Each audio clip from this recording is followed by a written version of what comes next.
Bueno, permítanme darles el título de mi mensaje en esta tarde, El camino a seguir para ser reconocido por Dios.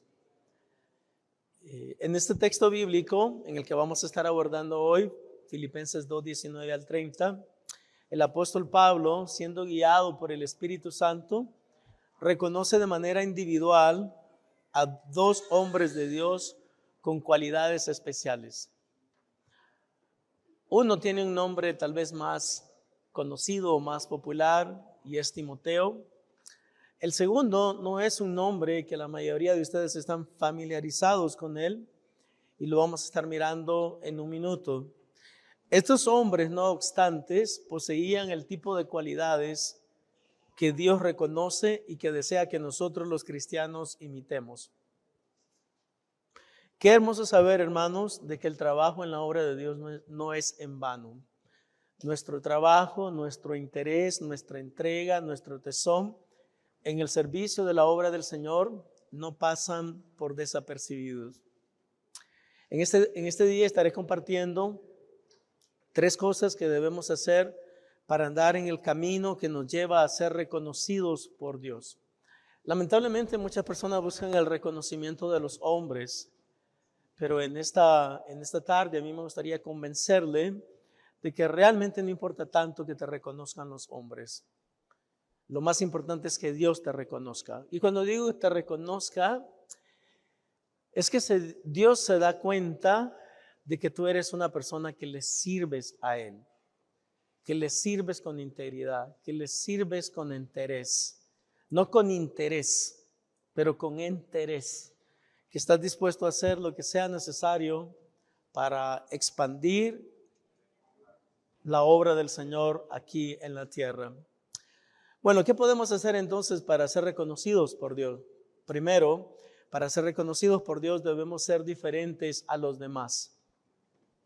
Tal vez usted se está preguntando, ¿pero qué quiere decir eso de ser diferente a los demás? Bueno, lo vamos a ver en un minuto, no se preocupe. Vamos a analizar y vamos a estar pensando qué quiere decir la Biblia o qué queremos decir nosotros basado en la Escritura con ser diferentes a los demás. Bueno, para ser diferentes a los demás, vamos a estar aprendiendo en esta tarde, es necesario ser un instrumento de bendición. Usted es diferente a los demás cuando usted es un instrumento que Dios usa para bendecir a los demás. Cuando tú permites que Dios te use para ser un instrumento de bendición, en ese preciso momento tú te conviertes en una persona que eres diferente a los demás, como lo vamos a estar aprendiendo en un minuto basado en las Escrituras. Comenzando en el versículo número 19 de Filipenses capítulo 2, versículo número 19, dice la Biblia: espero en el Señor Jesús enviaros pronto a Timoteo para que yo también esté de buen ánimo al saber de vuestro estado. Ok. Hay 2 cosas que me gustaría enfatizar en este versículo. Número 1, que a la persona que él va a estar enviando es a Timoteo. Más tarde él nos va a decir por qué. ¿Por qué es que él envía a Timoteo? En este momento yo solamente quiero que ustedes observen que el apóstol Pablo está dispuesto a enviar a Timoteo. Eso es número 1.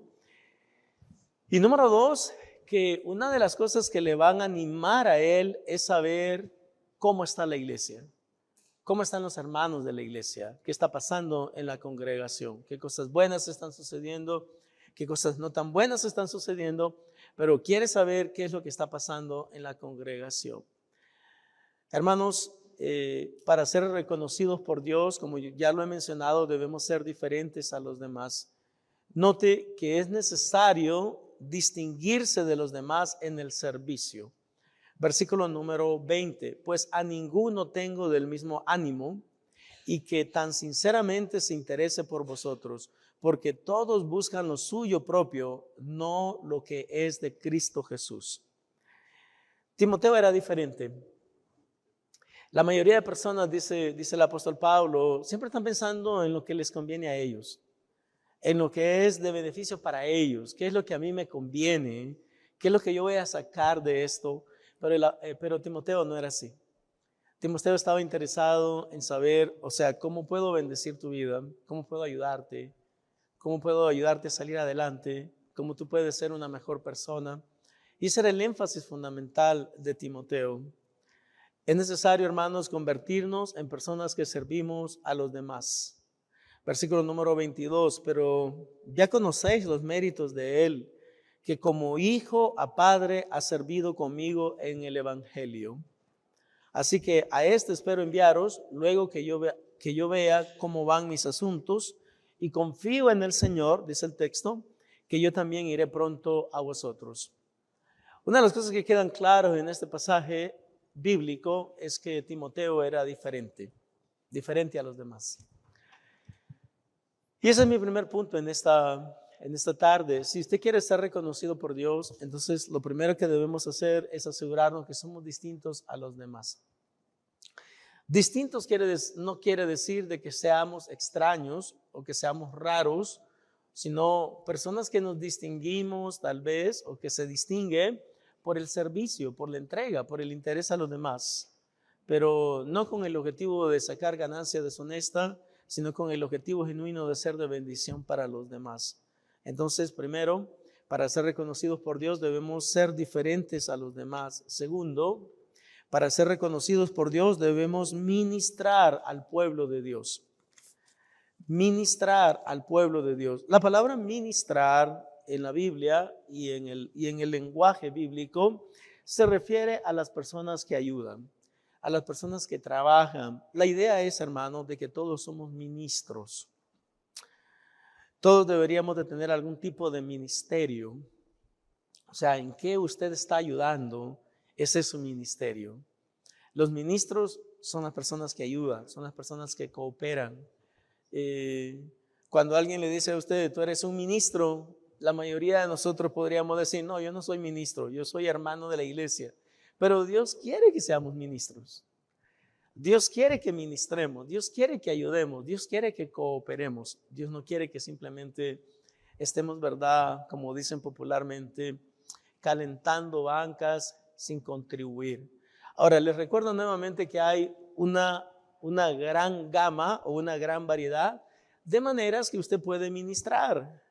O sea, no todo el mundo tiene que cocinar, no todo el mundo tiene que barrer, no todo el mundo tiene que aspirar, no todo el mundo tiene que ir en un viaje misionero. Pero mi reto en esta mañana para usted es que usted se convierta en un ministro de la mejor manera que usted pueda. Tal vez, hermanos, usted está ministrando simplemente levantando ese teléfono y llamando a alguien y decirle, ¿sabes qué? Estoy orando por ti, estoy pidiéndole al Señor que te bendiga y te tengo en mi lista de oración. Tal vez usted no maneja, ni siquiera maneja, pero sí puede levantar ese teléfono. Bueno, ahora ya ni lo levanta uno, no, ahora solo lo agarra y ya llama, redial. Pero el punto es que yo quiero que todos en esta mañana pensemos, ¿cómo yo puedo ser un ministro? ¿Qué puedo hacer? ¿Cómo puedo ayudar? Tal vez en alguna ofrenda especial. Si usted se da cuenta de que hay un viaje misionero y usted sabe que voy a dedicar estos $10, estos $20 para ese viaje misionero, usted está ministrando, porque tal vez usted no puede ir por diferentes razones, razones de salud, razones de tiempo, pero usted puede cooperar. ¿Cuántos están conmigo hasta acá? La idea es que todos podemos ser ministro, porque ministro es el que sirve, ministro es el que ayuda. No solamente el pastor es un ministro, pero en la iglesia todos debemos de ser ministros. Entonces, segundo, para ser reconocidos por Dios, debemos ministrar al pueblo de Dios. Esa es una gran verdad. Debemos ser conocidos como personas que ayudamos a los demás. Déjenme decirle, mis amados hermanos, de que ese es un gran reto todo el tiempo, porque una de las cosas que sabemos es que no le podemos ayudar a todo el mundo, ¿no es verdad? No podemos, aunque usted quiera, aunque usted trate, para ser honesto, ni el gobierno lo puede hacer, ni el gobierno le puede ayudar a todo el mundo, nadie le puede ayudar a todo el mundo. Entonces, por eso es que todos nosotros debemos de alguna manera de ayudar a los demás, de alguna forma. Con lo poco que podemos echarle una mano a alguien. Debemos ser conocidos como personas que ayudamos a los demás. Versículo número 25. Mas tuve por necesario enviaros a Epafrodito. Ese nombre, honestamente, no es muy conocido en la Biblia, pero note, mi hermano y mi colaborador y compañero de milicia, vuestro mensajero y ministrador de mis necesidades. Epafrodito había sido comisionado por la iglesia para que él fuera y ayudara al apóstol Pablo a poder llenar sus necesidades. Era un ministro verdadero, Epafrodito. Y ahora el apóstol Pablo lo va a enviar de regreso para que vaya nuevamente a ministrar al pueblo de donde él había salido. Debemos interesarnos en lo que agobia a los demás. Dice el versículo número 26, porque él tenía gran deseo de veros a todos vosotros y gravemente se angustió porque habíais oído que había enfermado. Pues en verdad estuvo enfermo, a punto de morir. Pero Dios tuvo misericordia de él, y no solamente de él, sino también de mí, para que yo no tuviese tristeza sobre tristeza. Hermanos, en algunas ocasiones yo creo que todos podríamos hacernos la pregunta, ¿por qué es que en algunas ocasiones a las personas buenas les suceden cosas malas? Y probablemente este es el caso de Epafrodito. Epafrodito era un misionero, Epafrodito era un ministro, Epafrodito era un siervo del Señor, comisionado por la iglesia para venir a llenar las necesidades del apóstol Pablo. Sin embargo, en el proceso y en el desempeño de estarle ministrando al apóstol Pablo, él mismo se enferma. Y no solamente se enferma, sino que dice la Biblia que está a punto de morir. Todos entienden la expresión, ¿verdad? Estar a punto de morir, o sea, gravemente enfermo. Pero ¿saben cuál es la gran angustia? ¿Cuál es la gran angustia de Epafrodito? De que la última vez de que los hermanos de la iglesia de donde él vino escucharon algo de él, lo que escucharon es que él estaba enfermo. Y él está agobiado, él está angustiado, porque él dice, ay, mis hermanos de la iglesia están pensando que yo todavía estoy enfermo. Yo ya no estoy enfermo, ya estoy bien. Pero me siento mal porque ellos se sienten mal, porque yo me siento mal, porque yo estoy enfermo. Hermanos, qué bueno, ¿no? Que este era un hombre de Dios que se preocupaba por lo que los demás estaban sufriendo. Y tercero, debemos gozarnos con los demás. Dice el versículo número 28, así que le envío con mayor solicitud para que al verle de nuevo os gocéis y yo esté con menos tristeza. La posición del apóstol Pablo es cierto, me voy a quedar sin un siervo, me voy a quedar sin una persona que me ayude, pero yo sé que cuando ustedes lo vean a él, cuando vean a Epafrodito y se den cuenta que está bien, eso les va a producir a ustedes gran gozo. Y como ustedes van a estar con gozo y Epafrodito va a estar con gozo, yo también voy a tener gozo. Pero eso solo sucede, hermano, cuando realmente usted se interesa por los demás. Si no, aquí el que importa que tenga gozo soy yo.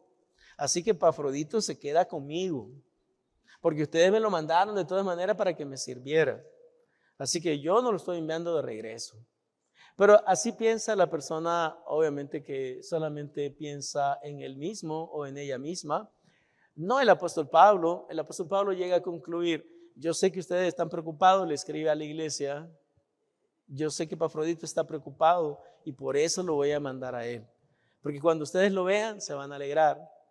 Y cuando él lo vea, ustedes se van a alegrar. Y eso nuevamente va a traer gozo a mi vida. El gozo de los demás al verdadero hombre de Dios le trae gozo también a él. Porque no está pensando solamente en qué es en lo que me conviene a mí, qué es lo que me beneficia a mí. Tercero y último, para ser reconocidos por Dios, debemos tener en alta estima los verdaderos hombres de Dios. Hermano, entiendo que no todas las personas que se dicen ser ministros del Señor son verdaderos ministros de Dios. Eso yo lo entiendo. No obstante, para ser reconocidos por Dios, debemos tener en alta estima los verdaderos hombres de Dios. Déjeme decirle cómo usted sabe de que está delante de una persona que es un verdadero siervo del Señor. Número uno, los verdaderos siervos del Señor les sirven al Señor todo el tiempo. O sea, no es que tienen temporadas que les sirven a Dios. Miren, una de las cosas interesantes, hermanos, es que En el año 1994, los que saben hacer cuenta rápida, esos son 30 años atrás. 30 años atrás, Dios me dio la oportunidad de comenzar una iglesia en Jefferson City.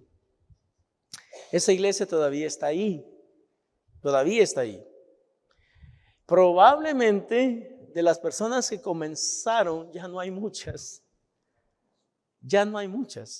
Pero le puedo decir algo con toda certidumbre. De las pocas que están ahí, que estaban cuando se comenzó, todavía tenemos una buena relación. Porque un ministro verdadero es ministro del Señor a través del tiempo. Hermano, créamelo, hay una gran ventaja cuando usted es un ministro verdadero que permanece en el servicio de la obra de Dios, porque las personas lo reconocen de esa manera. Aunque pase el tiempo, aunque las personas no se congreguen, en algunas ocasiones me llaman algunas personas de México y yo miro, ¿verdad? El área code es de México y en veces no quiero ni levantar, pero en algunas ocasiones decido responder al teléfono y me está llamando alguien de México, me dice: hey pastor, ¿cómo está? ¿Y con quién tengo el gusto de hablar? No, con el hermano Joaquín. El hermano Joaquín. Sí, pastor, ¿no se acuerda de mí en el año? Hermano, pero me estás hablando de hace 10 años, 15 años. Realmente, ahora que me dice toda la información, ahora sí ya sé. ¿Qué tal, Joaquín? ¿Cómo estás? A veces me llaman personas de Colombia. Hey, pastor, ¿cómo está? ¿Con quién tengo el gusto? No, pues con el hermano Fernando. ¿De dónde? De Colombia, ¿no se acuerda de mí? Bueno, pero es que no me acordaba, pero ahora sí, ya me acuerdo. Pero tiene sus ventajas estar constante en el ministerio. Entonces, una de las características que identifican a un verdadero ministro es que ministra el evangelio a través del tiempo. Así es como usted sabe que está usted delante de una persona que no es ministro simplemente por algún tiempo, por cuando yo pensaba que Dios me había llamado, pero ahora ya no.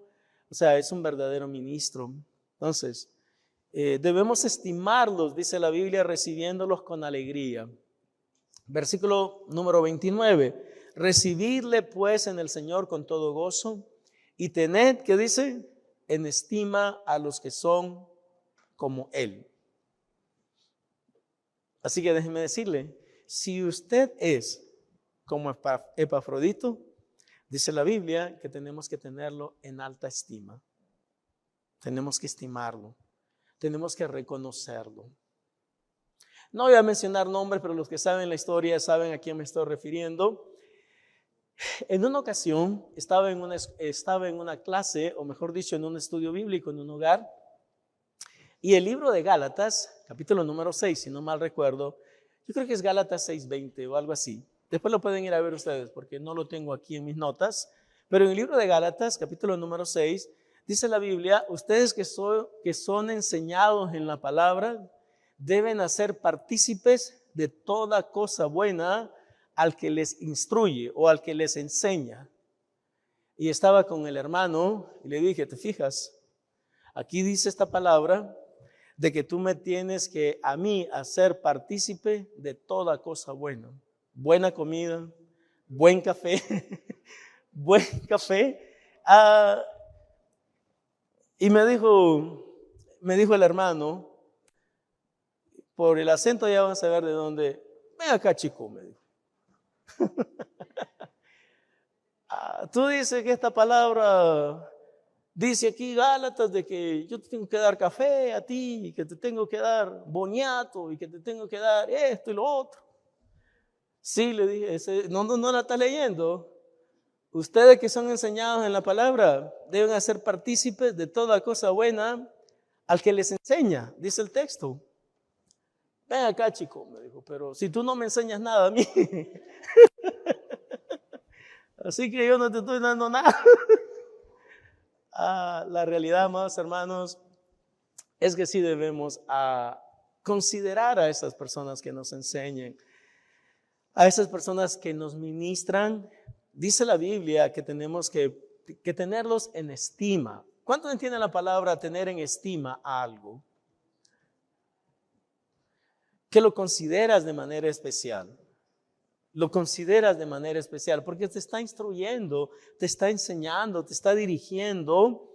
E interesantemente, una de las características nuevamente de los verdaderos ministros es que no hacen las cosas por recibir algo de alguien, pero interesantemente de manera intrínseca, la persona que está siendo enseñada debe de hacer partícipe de bendiciones al que le está enseñando. Eso es lo que enseña la Biblia. Debemos estimarlos reconociendo su labor. Noten el versículo 29, recibidle pues en el Señor con todo gozo y tener en estima a los que son como Él. Y por último, debemos estimarlos reconociendo el riesgo que toman por servir a Dios. Y después voy a dar un ejemplo, ¿verdad? Que tal vez no es el mejor, pero es un ejemplo real. Versículo número 30. Porque por la obra de Cristo estuvo próximo. ¿Quién estuvo próximo a la muerte? Epafrodito. Porque por la obra de Cristo estuvo próximo a la muerte, exponiendo su vida para suplir lo que faltaba en vuestro servicio por mí. Hermanos, cuando llegó Epafrodito, donde estaba el apóstol Pablo, honestamente se puso a la orden de él y le dijo: lo que tú necesites, cualquiera cosa que yo tenga que hacer por ti, literalmente, si tengo que poner mi vida en peligro por conseguirte lo que tú necesitas, aquí estoy yo para hacerlo. Y el apóstol Pablo lo reconoce. ¿Sí lo notan? Lo vamos a leer nuevamente para que vean que no estamos inventando nada.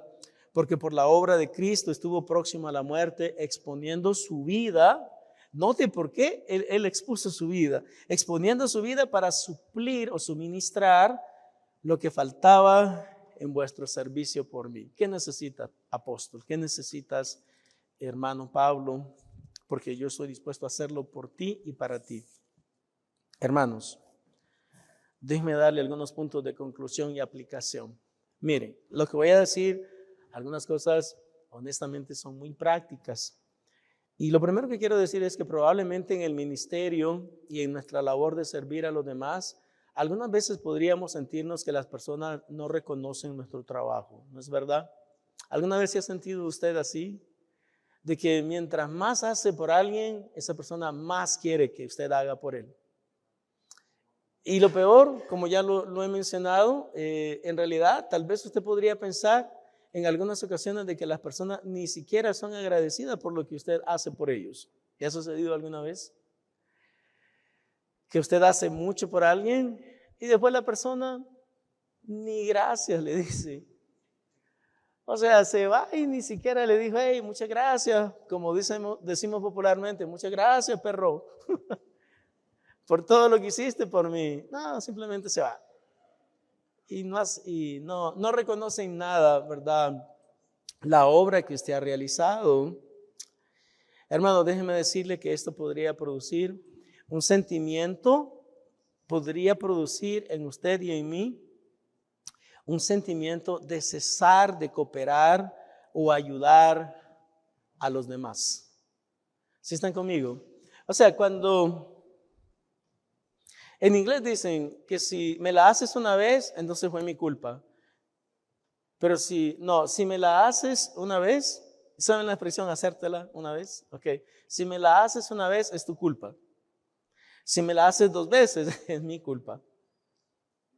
Porque ya debería haber aprendido mejor. Ya debería haber aprendido mejor. Entonces, cuando usted hace algo por alguien y esa persona no agradece, después usted se pone a pensar: ¿realmente debería yo seguir haciendo esto? ¿O no? Debería. Porque parece que la persona no reconoce o no reconocen lo que se ha hecho por ellos. Entonces, eso podría haber en tu mente y en tu corazón. Pero no obstante, en este día, en esta mañana, le invito a que deje ese tipo de pensamiento y que pueda ver que hay un Dios que todo lo ve. ¿Cuántos entienden esto? Hay un Dios que todo lo ve. Y lo que Dios quiere, basado en la Escritura, hay un pasaje bíblico que el Señor me trae a colación en este momento y es este, dice el texto. que por haberse multiplicado la maldad, el amor de muchos se enfriará. Pero que el que persevere hasta el fin, este será salvo. Entonces, lo primero que yo le quiero recomendar, hermano, es que cuando las personas no muestren agradecimiento, pues no le ponga tanta mente. Está bien. O sea, usted piense, yo no lo hice, o mejor, vamos a hacer una pequeña encuesta. ¿Cuántos genuinamente hacen las cosas que hacen con relación a ayudar a los demás porque quieren que le digan, ay, muchas gracias? A ver, ¿cuántos lo hacen por esa razón? Yo creo que la mayoría tal vez no. Se espera, ¿verdad?, que las personas muestren agradecimiento, pero no debemos de hacerlo. Esa no debe ser nuestra primera razón. Es a ese Dios al que un día le vamos a dar cuenta de todas nuestras acciones, y también es el Dios que eventualmente reconocerá nuestros esfuerzos. En otras palabras, que todo lo que hagamos, como lo vamos a aprender más tarde, no lo hagamos simplemente porque yo quiero recibir una recompensa o porque yo quiero recibir un reconocimiento. Debemos hacerlo pensando, lo hacemos porque queremos que Dios sepa, en cierta manera, si eso es posible, que pueda contar con nosotros, que Dios pueda contar conmigo, que Dios sepa que yo estoy dispuesto a hacer las cosas que tal vez nadie más está dispuesto a hacer. Mientras tanto, es necesario entender que Dios nos ha llamado a que nos esforcemos en el servicio de la obra de Dios y en el servicio al pueblo de Dios. No obstante, si deseamos ser reconocidos por Dios, debemos ser diferentes a los demás. Hermanos, siendo muy honesto, miren, cualquier cosa que usted hace por alguien, eso le asigna a usted más responsabilidad. ¿Cuántos entienden eso? No importa lo que hagas. Si tú haces algo por alguien, eso te asigna a ti más responsabilidad. O sea, ¿qué quiero decir? De que ahora vas a tener que estar haciendo cosas que antes no estabas haciendo. Porque decidiste ayudar a alguien. Y ahora vas a estar haciendo cosas que no tenías que estar haciendo. Y eso sucede una y otra vez. No obstante, debemos comprender que es nuestra responsabilidad delante de Dios asegurarnos que nuestro amor no se apaga. Porque la tendencia es que como la maldad aumenta, el amor se apaga. Y eso no lo digo yo, eso lo dice la Biblia. Para ser reconocidos por Dios debemos estar dispuestos a ayudar a los demás, de tal manera que lo hagamos como sirviendo al mismo Señor Jesucristo. Ok, pregunta, antes de los últimos comentarios. ¿Qué estaría usted dispuesto a hacer por Cristo? ¿Qué estaría usted dispuesto a hacer por Cristo? ¿Cualquier cosa? ¿Sí? ¿No? Si Cristo le pide algo, ¿usted estaría dispuesto a hacerlo? ¿Estarían dispuestos a hacer lo que Cristo les pide que hagan? ¿Sí? Ok, bueno, por lo menos un grupo, ¿verdad? Pequeño. Para ser reconocidos por Dios debemos imitar o emular la conducta de los verdaderos servidores del Señor. Hermanos, concluye este mensaje con 3 pasajes bíblicos que apoyan las conclusiones que hemos mencionado en este momento. Número 1, nunca debemos cansarnos de hacer el bien. ¿Alguna vez se ha cansado usted de hacer el bien? Yo me he cansado muchas veces, sinceramente. La gente no agradece, la gente le ayudas, la gente cooperas con ellos y al final te dan una patada. Es la realidad. Entonces nuestra tendencia es a cansarnos de hacer el bien. Mejor ya dejemos de hacer el bien. No continuemos en esto, porque no tiene sentido. No obstante, la palabra de Dios nos dice algo distinto y ese es el problema. El problema que yo siempre encuentro es entre lo que yo quiero hacer y lo que la palabra de Dios me dice que haga. Si la palabra no me dijera, viviría más contento, viviría más feliz, porque entonces hago lo que yo quiero y no me siento mal, porque estoy haciendo lo que yo quiero y no hay ninguna palabra que me diga que debo hacer algo distinto. Note lo que dice Segunda de Tesalonicenses. ¿Ya está ahí o no? Segunda de Tesalonicenses 3:13. Y vosotros, hermanos, ¿qué dice? No os canséis de hacer bien. Ok, le voy a invitar en este momento que le diga a la persona que tiene a su lado, no te canses de hacer el bien. Dígale en voz alta, no te canses de hacer el bien, no te canses de hacer el bien. Ok, número 2.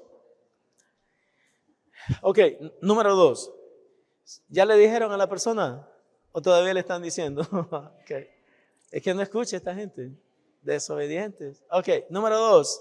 Siempre debemos recordar que en el trabajo, siempre debemos recordar que el trabajo en la obra de Dios no es en vano. No es en vano, hermanos. Yo sé que algunas veces usted se siente de esa manera y usted dice, pero ¿para qué? Ya no quiero más de esto. Ya no quiero más ayudar, ya no quiero más ir a este lugar, ya no quiero más extender esta mano de ayuda.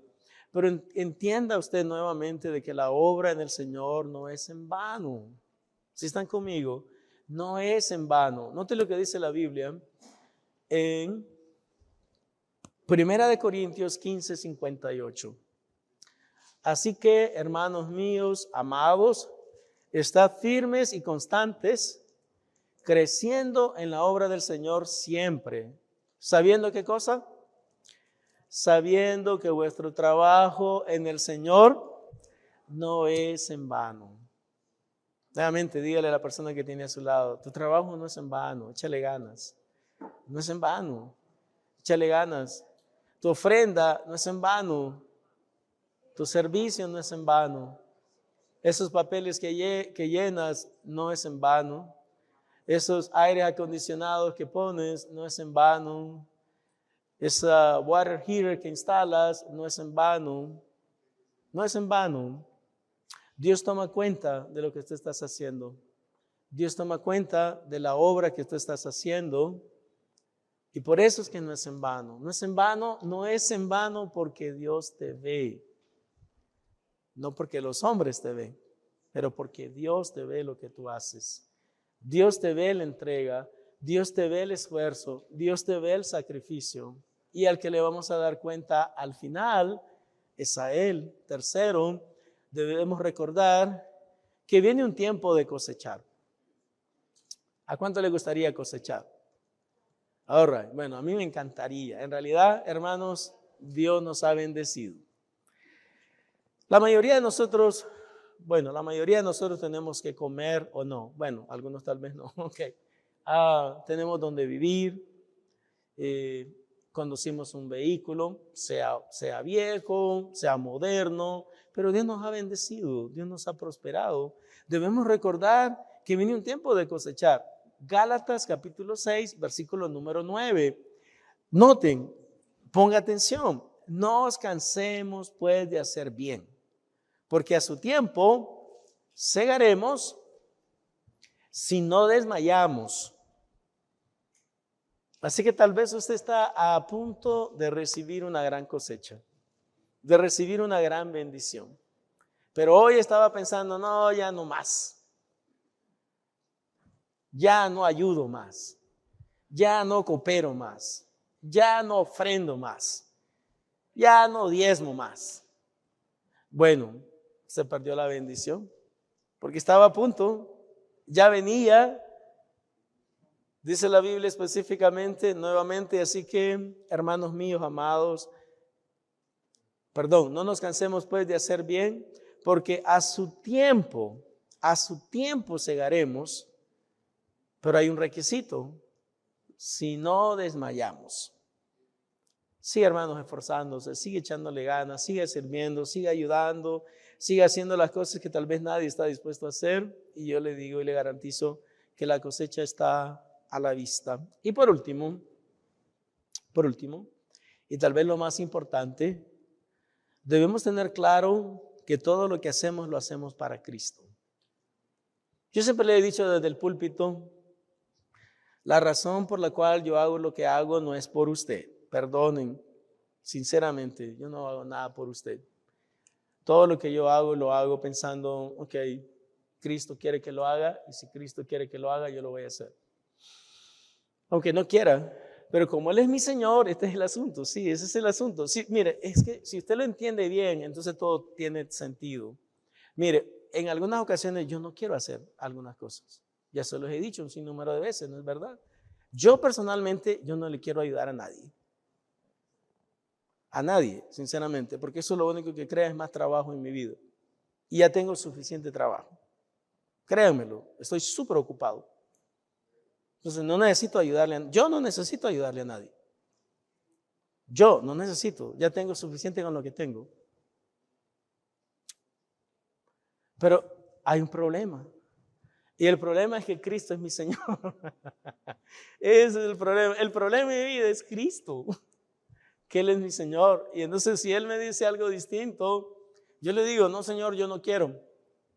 ¿Y quién te preguntó que si querías? ¿Cuándo Cristo te preguntó a ti, oh, ¿te gustaría hacer esto? Interesantemente, hermano, dice la Biblia que Cristo es nuestro Señor. Y la palabra Señor significa exactamente eso, alguien que te dice qué hacer. Entonces, por último, como ya lo mencioné, y tal vez lo más importante, debemos tener claro que todo lo que hacemos lo hacemos para Cristo. Yo lo hago para Cristo. Ahora, déjeme decir que hay una gran ventaja también de hacer las cosas para Cristo, de que usted nunca se siente mal por eso. Porque, ¿por qué le ayudaste? Porque Cristo me dijo que lo hiciera. Leemos el pasaje bíblico y concluimos.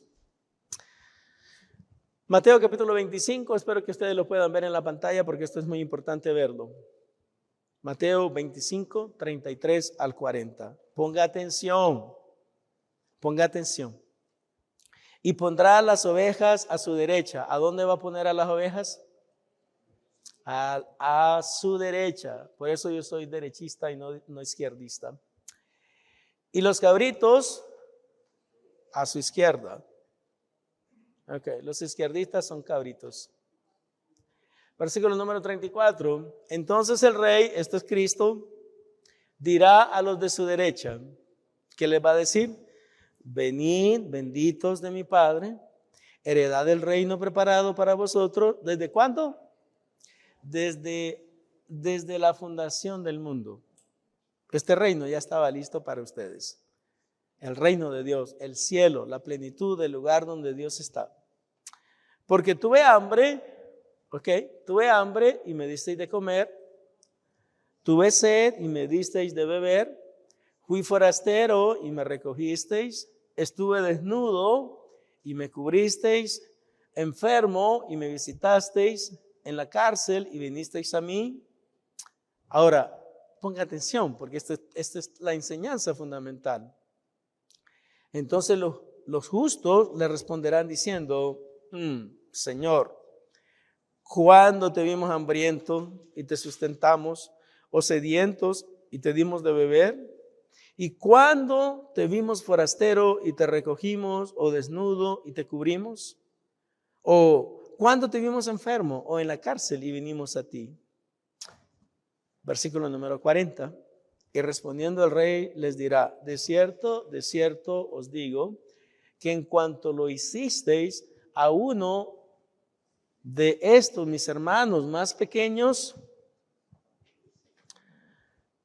a mí lo hicisteis.